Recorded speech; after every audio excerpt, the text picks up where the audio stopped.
Salut tout le monde, alors aujourd'hui je vous présente un article à la con publié sur Agoravox d'un mec lambda évidemment qui n'y connaît rien du tout, qui balance des chiffres comme ça au hasard un peu. Donc ce que je vais faire, j'ai téléchargé le podcast qui relie le texte en fait, parce qu'il est trop long, j'ai pas envie de me faire chier à le lire en fait.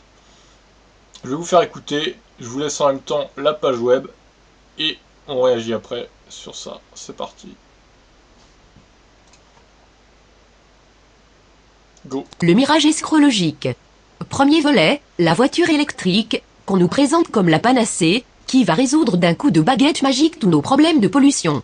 L'idée de cette rubrique me trône déjà dans la tête depuis un certain temps, et ce sont les récentes déclarations d'Anne Hidalgo sur l'interdiction de vente des véhicules à moteur thermique d'ici 2030 qui ont eu raison de mon inertie. Désormais il est temps, grand temps de dénoncer un certain nombre de mensonges flagrants, de grands projets totalement bidons, et d'arnaques à la bonne conscience, jouant sur l'ignorance du public. Il s'agira donc essentiellement d'articles de vulgarisation destinés à expliquer dans un langage simple et compréhensible, pour chacun les implications, voire les impostures contenues dans les beaux discours tenus par les escrologistes, mais aussi par nos politiciens, quand ils y voient leur intérêt. Dans une société où la technologie de pointe est partout présente, où le moindre gadget vendu est désormais truffé de capteurs et d'informatique, mais où 90% de la population ne sait pas comment fonctionne son percolateur. Et les médias n'informent plus. Désormais à la botte d'une poignée de milliardaires, ils déversent la doxa par tombereau, peu importe que ce soit vrai ou faux. Qu'est-ce que l'escrologie? C'est une perversion de l'écologie, pour des raisons bassement financières ou politiques. L'écologie devrait avoir toute sa place dans notre société, parce qu'elle vise à un développement harmonieux de l'être humain dans son environnement. Seulement voilà, quand l'argent et la politique s'en mêlent, rien ne va plus et on en arrive à fabriquer des boussoles qui indiquent invariablement le sud. Prenons un exemple, imaginons une association fondée par quelques idéalistes préoccupés par la pollution de l'air à Paris. L'association grandit, vaille que vaille, à l'aide de petits financements de particuliers, de bouts de chandelle et de pas mal d'huile de coude apportée par les membres. Passé un certain point, il faut assurer les financements. Sans financement, c'est l'asphyxie. On crée un site web, une page de dons, on publie des ouvrages, par ailleurs fort intéressants, et on tente de survivre comme ça, à la petite semaine. Ce n'est pas tenable, il faut obtenir des subventions, seulement voilà, pour les obtenir, il faut rentrer dans le créneau d'un des programmes subventionnés, et c'est là qu'on commence à ajuster les objectifs en fonction des moyens que l'on vise, pour en arriver à une situation dans laquelle seuls les moyens comptent, désormais, et les idéaux sont relégués plus ou moins aux oubliettes. Et ils finiront par faire la promo de la voiture électrique, comme si elle était écologique. Notez que ceci vaut pour toute organisation humaine dans notre société de consommation où l'argent est roi. On le voit dans le domaine de l'écologie, mais on le voit également dans le domaine des médias, qu'ils soient mainstream ou alternatifs. Et si l'on remplace l'argent par le pouvoir, c'est tout également applicable aux partis politiques à vocation écologique, ils en sont venus à confondre la fin avec les moyens, tout simplement. Mais mon bon monsieur, c'est extrêmement complexe, ces choses-là. Ce premier volet de la série sera plus long que les suivants, parce que pour réaliser à quel point on vous prend pour des saladiers, vous devrez d'abord comprendre les enjeux, et le problème numéro 1 de notre société en ce début de 21e siècle, l'énergie. Compliqué? Non, du tout, ça c'est surtout ce qu'on voudrait vous faire croire pour qu'il ne vous vienne pas à l'idée de mettre les bobards à l'épreuve des faits, révélant ainsi l'escroquerie à laquelle nous sommes confrontés. Cette escroquerie est double, menée à la fois par les escrologistes en mal de subvention, prêts à raconter littéralement n'importe quoi pourvu que ça remplisse la gamelle, et politique, parce que c'est tout, absolument tout ce qui reste pour tenter de reculer, ne serait-ce qu'un peu, le moment où il faudra bien se rendre à l'évidence, le capitalisme, qui suppose la croissance infinie par opposition à des ressources forcément limitées, est un échec, et mène au désastre écologique. L'énergie, clé de voûte de notre société. Il n'existe sur Terre que deux sources d'énergie, l'énergie potentielle contenue par celle-ci, et l'énergie radiée par le Soleil. On pourrait y ajouter l'énergie fournie par l'attraction lunaire et son exploitation sous forme de génération marémotrice, mais celle-ci est difficilement exploitable et reste relativement anecdotique.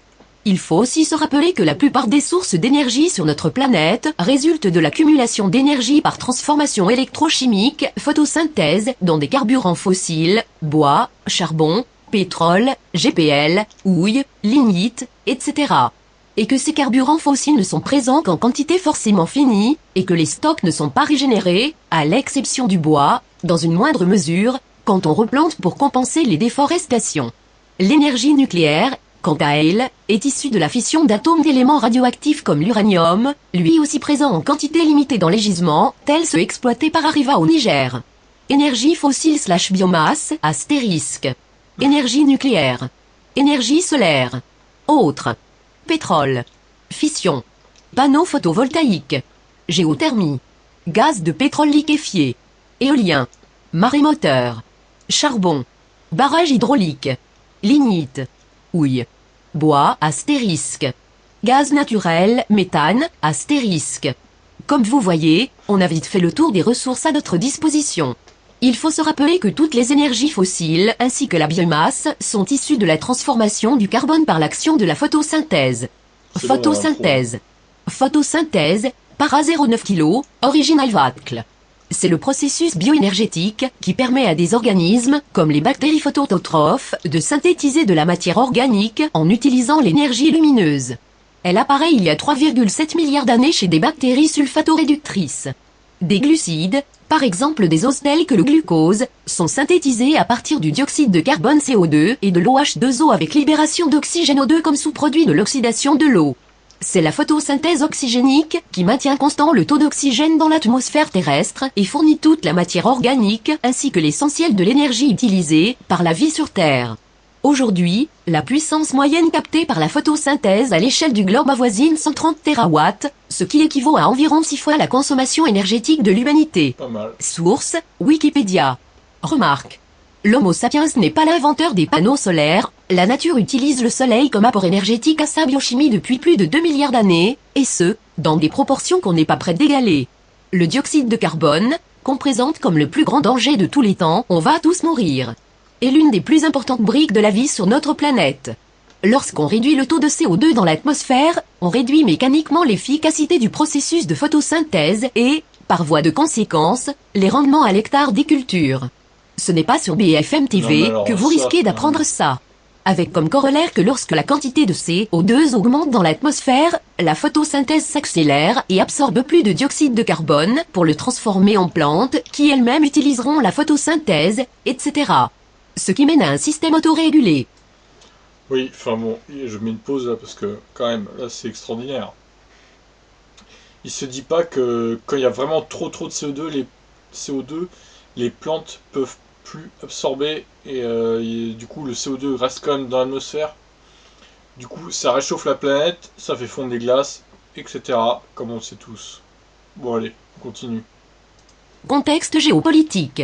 Les ressources les plus abondantes et les plus faciles à exploiter sont le pétrole et le gaz de pétrole liquéfié, GPL.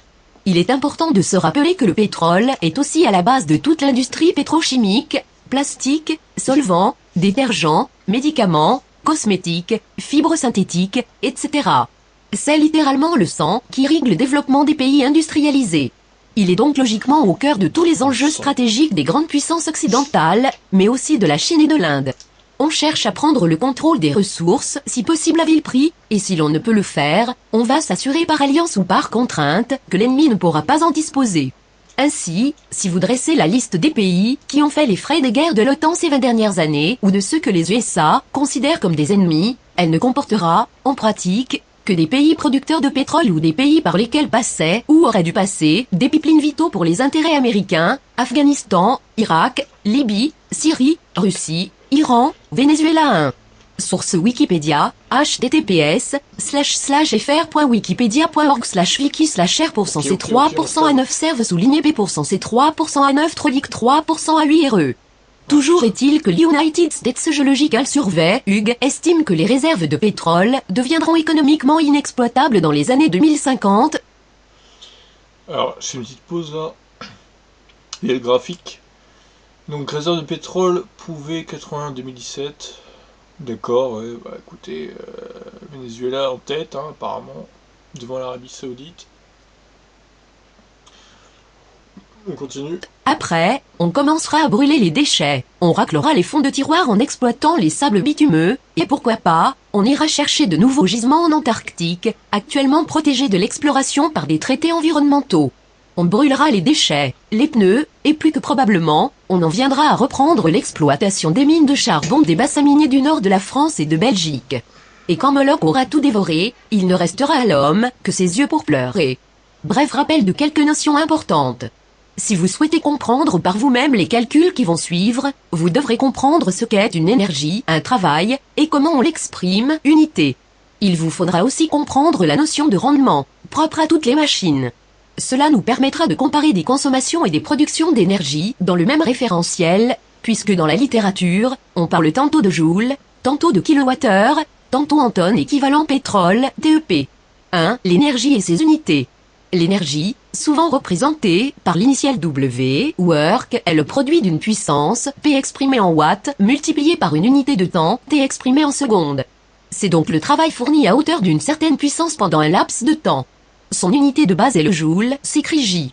Prenons un exemple, si vous avez une ampoule électrique dont la puissance est de 60 W, watts, et que vous la laissez allumer durant 30 minutes, vous aurez W égale P fois T égale plus grand que W égale 60 fois 30 fois 60 égale 108 000 gilojoule, est donc une puissance exprimée en watts astérisque seconde.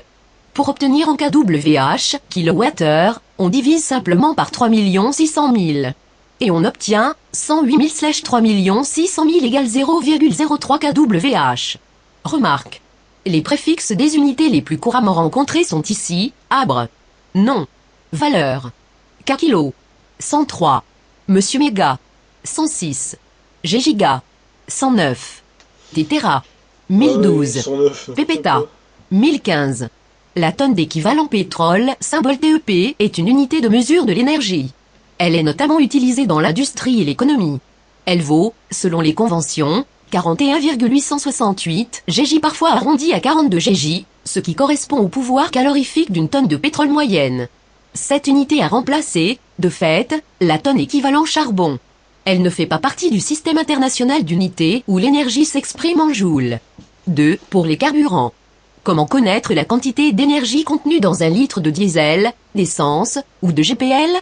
Très facilement, ces constantes sont connues et des tables existent qui permettent aisément de les exprimer en mj/kg ou en mj/L, cette dernière étant plus pertinente pour un consommateur, puisque l'essence s'achète au litre et non au kg, et qu'un litre d'essence ne pèse pas un kg, sa densité est légèrement inférieure, ainsi un mètre cube de diesel ne pèse que 840 kg, contre 1 tonne pour de l'eau, et sa densité est donc de 0,84. Ainsi, un L de diesel produira 40,3 mJ lors de sa combustion, que l'on pourrait convertir en kWh comme suit, 40 300 000 / 3 600 000 égale 11,194 kWh. Voilà, donc on fait une petite pause là, parce qu'elle parle vite, et puis on comprend pas grand chose quand elle parle. Alors un litre de diesel, en gros ça vaut 11,194 kWh. Donc rien que ça déjà, ça prouve que le diesel est nul en fait. Parce que encore si les voitures elles consommeraient 1 litre ou 1,5 litre au 100, ce serait pareil en fait. Mais elles consomment en général 3,5 litres, 4 litres. Donc vous imaginez, ça ramène en kilowattheure, ça ramène à 35 ou 40 kWh au 100 quoi. On continue. Ramené à notre précédent exemple, cela voudrait dire qu'il y a potentiellement assez d'énergie dans un litre de diesel pour tenir une lampe de 60 W allumée durant W égale P fois T égale plus grand que T égale W divisé par P égale plus grand que T égale 11,194 / 0,06 égale 186,57 heures, soit presque 8 jours, 24 heures sur 24.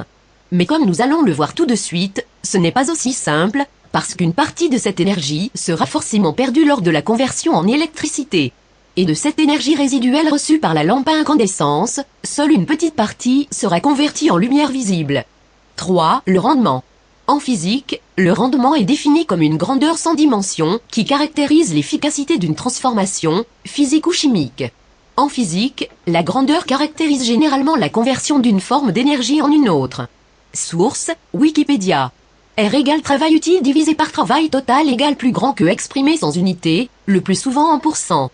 Pour l'exprimer autrement, toute transformation physique ou chimique implique des pertes. Ainsi, quand vous poussez une charrette, il y a le frottement sur les essieux, le frottement des roues sur le sol, et si vous allez vraiment très vite, le frottement de l'air. Ainsi, une partie de l'énergie que vous aurez injectée dans l'opération sera perdue puisqu'elle ne sera pas convertie en travail mécanique.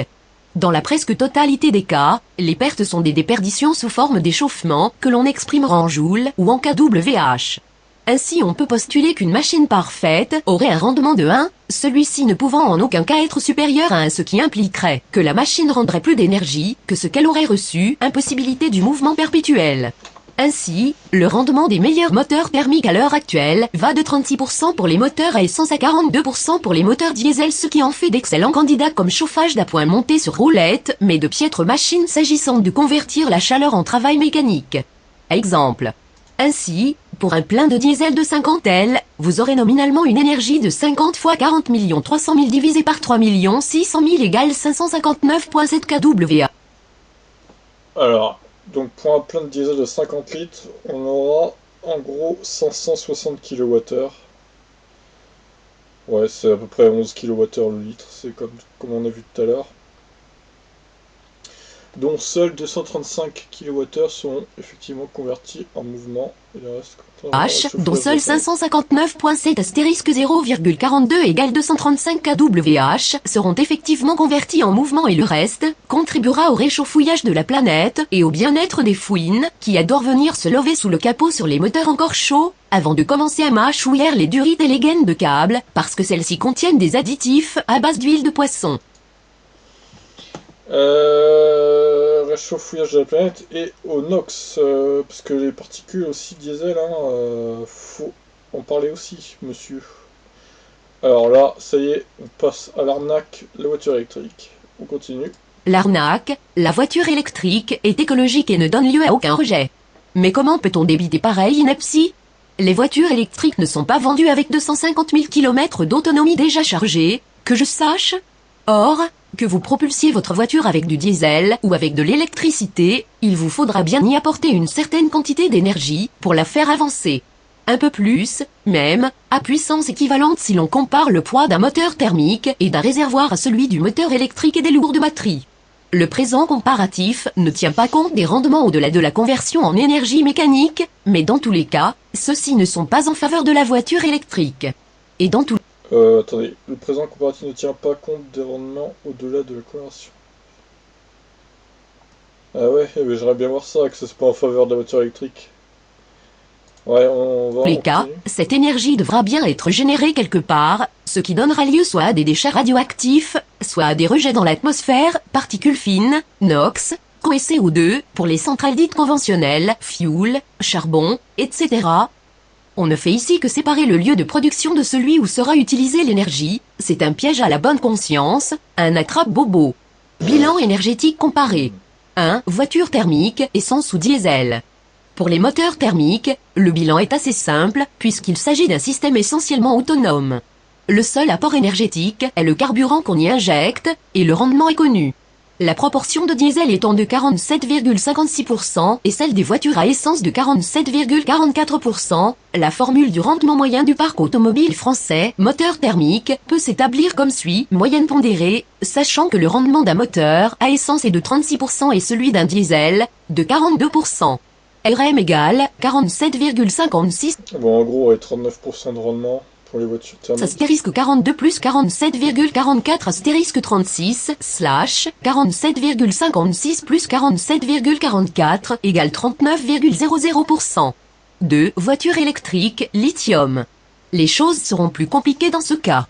Il faudra tenir compte du rendement de production, RP, du rendement de transport, perte de charge sur les lignes, RT, des pertes encourues lors de la charge et de la décharge de la batterie, RB, et finalement des pertes liées à la conversion électromécanique, moteur électrique, RM.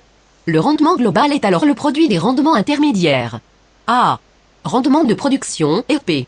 Le rendement d'une centrale nucléaire en France ne dépasse pas 33%, celui des centrales conventionnelles varie entre 35% et 50% pour les plus performantes, cogénération, tandis que le rendement d'une centrale hydraulique tourne autour de 77,5%. Le rendement des panneaux photovoltaïques et celui des éoliennes est identique, 90%, dans ce cas-ci, puisque l'énergie produite devra soit être injectée sur le réseau, soit être stockée dans des accumulateurs. Et les modes de production se répartissent comme suit, calcul du rendement moyen de la production. Voilà, 67% nucléaire, thermique 7,3, hydraulique 10,7, éolien 3,7, photovoltaïque 1,3. Production d'énergie en France. Technologie. Part. Rendement. Produit. Nucléaire. Putain, mais on comprend rien à son tableau de merde là. Ouais, bon, en gros, il va calculer le rendement qui est pour produire l'électricité en fait. Ouais, en gros, 41% de rendement pour produire l'électricité en France. C'est ce qu'il veut démontrer, je pense. 77,00%. TOF. 1,30%. 4. Elles sont estimées en moyenne à 10%. Y ajouter l'autoconsommation. Perte de charge sur les lignes, transport du courant, RT. Les pertes de charge en ligne sont principalement des pertes par effet Joule et sont directement proportionnelles à la distance entre le point de production et le lieu où l'électricité sera consommée. Il faut y ajouter l'autoconsommation dans les transformateurs et les pertes non techniques. Elles sont estimées en moyenne à 10%, soit un rendement RT égale 90%. C. Rendement du cycle de charge/décharge de la batterie au lithium, RB. C'est le ratio entre la quantité d'énergie utilisée pour charger la batterie et l'énergie qu'on pourra effectivement utiliser. Il existe plusieurs technologies de batteries au lithium, chacune ayant ses caractéristiques propres, et les fabricants gardent jalousement leur secret de fabrication, mais on peut néanmoins estimer que les pertes sont de 10% en moyenne égale plus grand que RB égale 90%. C'est juste rien en fait, c'est ça qui est... On peut estimer néanmoins. Le mec il balance des chiffres comme ça, il en sait rien du tout quoi. Rendement de la conversion électromécanique, moteur électrique, RM. Est excellent en comparaison d'un moteur thermique, et s'établit à RM égale 80%. E. Rendement global d'une voiture électrique, lithium. Opération. Perte, rendement. Variable. Ouais, alors ça y est, il a repris son tableau, production d'électricité. Ouais, mais non, mais... Faut arrêter quoi. Ça y est, voilà, donc grâce à ça, il démontre que le rendement d'une voiture électrique est inférieur à une voiture à essence et encore plus inférieur à une voiture à diesel. Oh là là, c'est beau. Et sinon, pour produire le diesel et tout, il y a des rendements aussi, je pense. Hein. Enfin même, je suis désolé, ça dépend tellement des situations. Déjà, le chiffre 33% des centrales électriques, je suis pas sûr que ce soit tellement vrai, mais bon. Donc en comparaison avec le rendement moyen du parc 1, le rendement est inférieur de 39%. Ouais, si ah ah. Alors attendez, on va avancer un peu là.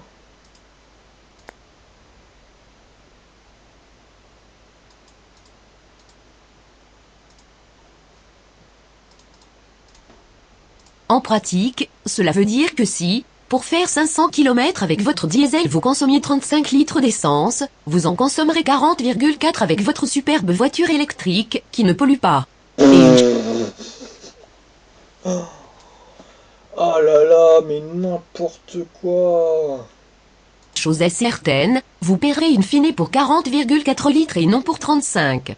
Bienvenue dans un monde où l'écologie en est arrivée à marcher sur sa tête. Non mais, et encore, les 500 km, ça fait que 5 litres de différence en plus, quoi. Mais non, mais même, on peut pas comparer, enfin, je suis désolé. Tout à l'heure, on a vu que 50 litres pour faire... Donc ça nous fait 11 kilowatts, 11,5 je crois, un truc comme ça. Donc, et en fait, une diesel, pour faire 500 km, consommerait 575 kilowatts. Donc ferme ta gueule, quoi, j'ai envie de te dire. Pollution aux particules fines. Par ailleurs, il ne faudrait pas croire que parce qu'une voiture serait électrique, elle ne rejetterait pas de particules fines. L'impact sur l'environnement de la voiture électrique est donc lié principalement à la production de l'électricité, mais aussi aux émissions de particules fines. Une étude indépendante menée en 2014 par Transport et Mobility, une spin-off de l'Université catholique de Louvain, Q-Leuven, révèle ainsi que la voiture électrique produit à peine moins de particules fines qu'une nouvelle voiture à essence. Quoi ? Cela s'explique partiellement par une usure plus rapide des freins et des pneus sur la route. Oh là là, mais n'importe quoi. Alors ça, c'est juste faux déjà. Une usure plus rapide des freins, je vois pas pourquoi. En plus, il y a le frein régénératif. Donc on freine moins qu'une voiture normale. On touche quasiment pas le frein sur une voiture électrique. Et des pneus sur la route. Alors les pneus, pareil, je vois pas pourquoi ils s'useraient plus. Sachant que certaines voitures électriques sont peut-être un peu plus lourdes que des voitures à essence, mais bon, pour moi, c'est pas parce qu'elles sont plus lourdes que les pneus vont s'user beaucoup plus vite, quoi. Ouais, voilà. Bah non, je suis désolé. Ça change pas grand-chose, hein. Alors après, attendez, parce qu'après... Du fait du poids supplémentaire des batteries. Cependant, grâce au système de récupération d'énergie au freinage, à l'augmentation de la densité énergétique des batteries, qui représente 10 à 15% du poids total du véhicule, et une incitation à rouler de manière douce, pour augmenter l'autonomie du véhicule, en anticipant les ralentissements, cette usure reste faible. Merci. Par contre, la voiture électrique n'émet pas d'oxyde d'azote, ce qui amène les auteurs de l'étude à conclure qu'elle est plus écologique que les voitures roulant au diesel. Merci. Source, Wikipédia. Recyclage.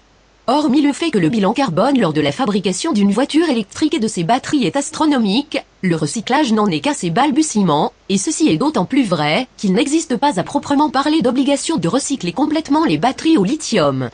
Sauf que les batteries au lithium, elles ont une deuxième vie en stockage pour la plupart des concessionnaires et des voitures qui sont vendues, quoi. Si votre batterie elle a un problème, elle servira de stockage énergétique. La directive européenne 2006/66/CE du 26 septembre 2006 portant sur la collecte des batteries et les accumulateurs usagés exige le recyclage de tous les accumulateurs au plomb, minimum de 65%, au nickel/cadmium, minimum de 75%, ainsi que le recyclage de 50% des matériaux contenus dans les autres types de piles et accumulateurs. Les batteries au lithium entrent dans cette dernière catégorie et l'obligation porte donc sur 50% des matériaux. En partenariat avec le sidérurgiste belge Umicore, le constructeur électrique Tesla a mis en place depuis 2010 un programme de recyclage des batteries lithium de ses véhicules électriques. Le processus se décompose en 3 phases. Tout d'abord, Tesla récupère les composants électriques de la batterie. Ensuite, Umicore extrait par fonderie de matériaux du reste de la batterie, de l'oxyde de cobalt-lithium, d'eau, et un résidu contenant du lithium. Le premier est précieux et entre dans la composition des batteries, il est donc revendu à des fabricants de batteries.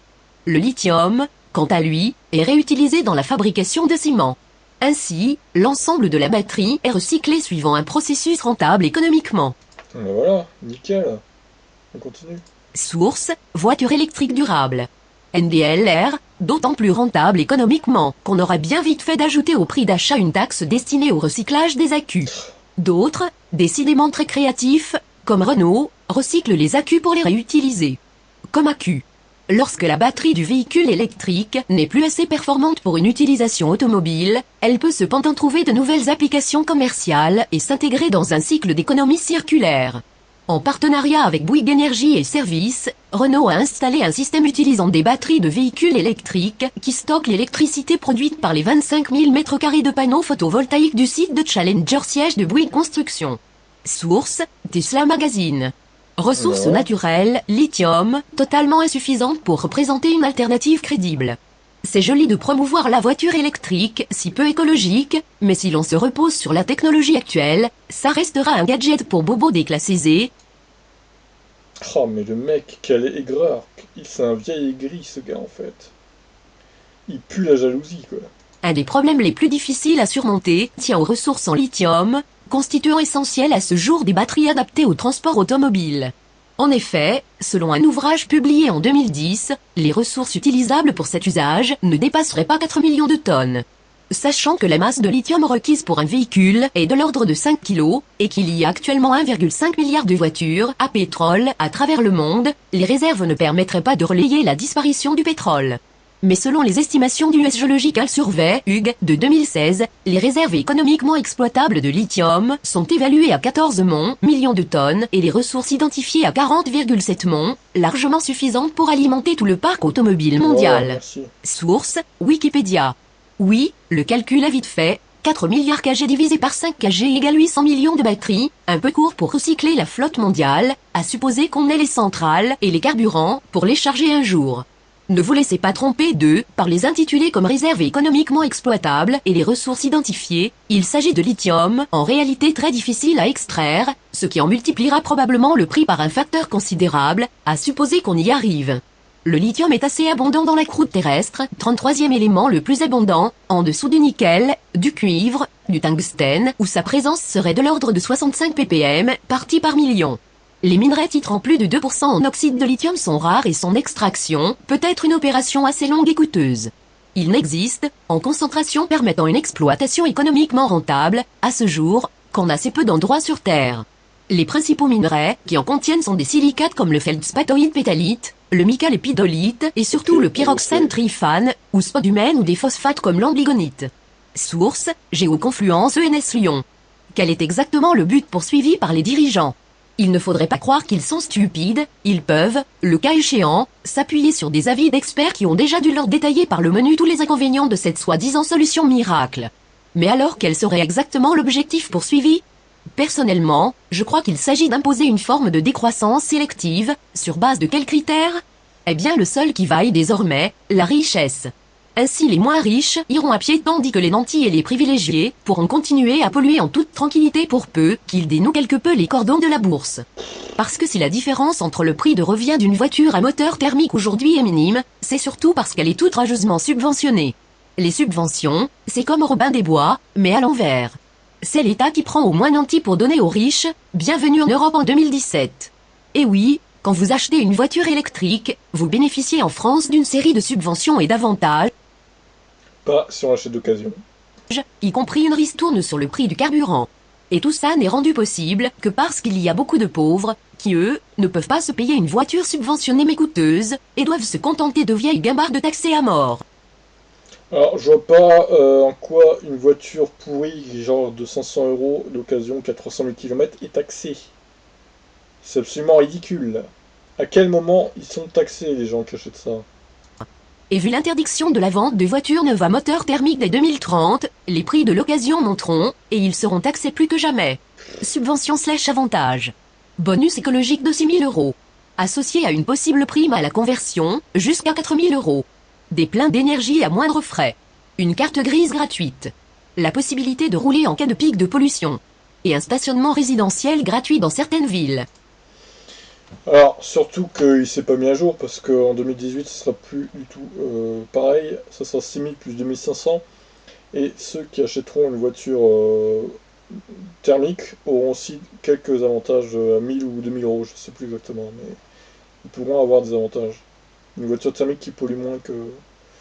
Enfin, une thermique récente, quoi. Pas belle la vie? Bon évidemment, il faut bien financer tout ça, hein, parce que la voiture électrique coûte beaucoup plus cher, forcément. Et qui paie la différence? L'ensemble des contribuables, dont une large majorité, ne pourront en aucun cas profiter de ces subventions, parce qu'ils n'ont pas les moyens d'investir dans un véhicule électrique. Faut-il préciser que passé un certain nombre de voitures vendues, ces subventions deviendront impossibles à financer, et que du coup, la facture pourrait devenir salée pour les heureux propriétaires de véhicules électriques aussi? Note. À l'exception notable de la Corée du Nord, pourtant les raisons sont presque Bon, c'est identiques. fini. La Corée du Nord occupe Là, elle va te dire toutes les notes, on s'en bat les couilles. Alors, je vérifie quand même que c'est bien fini. Tac. Pourtant, les raisons sont pas... Ouais. Ok, bon, voilà. C'était un peu de la merde cet article, je vous ai prévenu. Je sais pas si vous êtes resté jusqu'au bout, mais en tout cas, le mec est d'une mauvaise foi crasse. C'est un aigri qui a sûrement pas les moyens de se payer une voiture électrique, donc il défonce les VE avec des trucs de merde, des arguments de merde. On va lire un peu les commentaires. Je sais pas si ça va marcher. Parce que ça a l'air de ramer pas mal ce site quand même. Ah si, ça y est. Ça, non,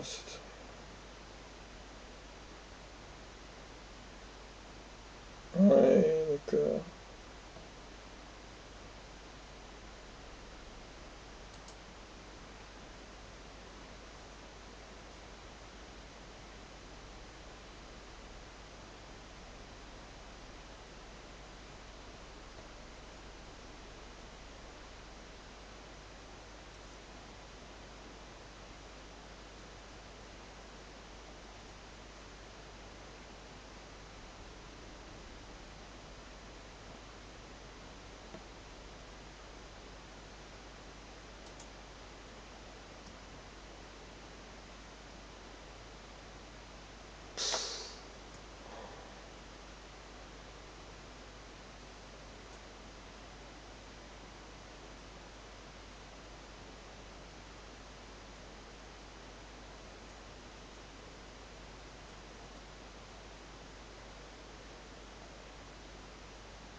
Donc voilà, j'ai un peu les commentaires là.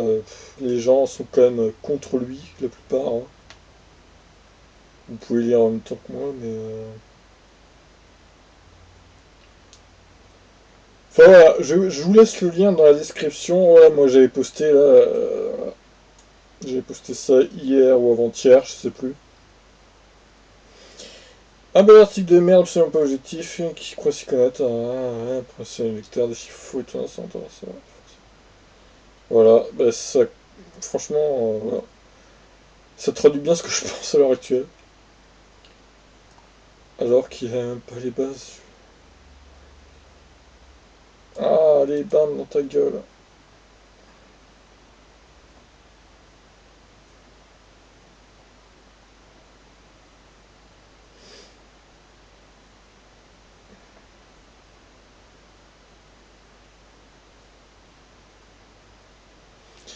Oh, mais ce type, c'est qui ce mec en fait? Parce que franchement.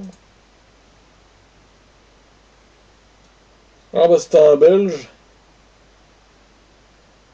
C'était un informaticien belge. Ah, putain.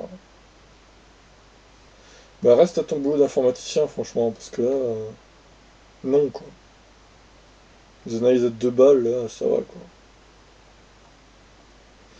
Bon, je vais pas vous montrer tous les commentaires parce que la plupart il se fait défoncer. Il y en a très peu qui sont pour lui, hein, on va pas se mentir. Je vous laisse voir, je vous mets le lien dans la description. En tout cas, voilà, un, un hater des voitures électriques qui a déversé sa haine sur Agoravox. Je vous laisse voir ça en commentaire, enfin dans la description. Et puis si vous voulez poster un commentaire pour le défoncer sur Agoravox, pourquoi pas. Ça serait pas mal du tout. Bah écoutez, je vous dis à plus pour une nouvelle vidéo. Ciao.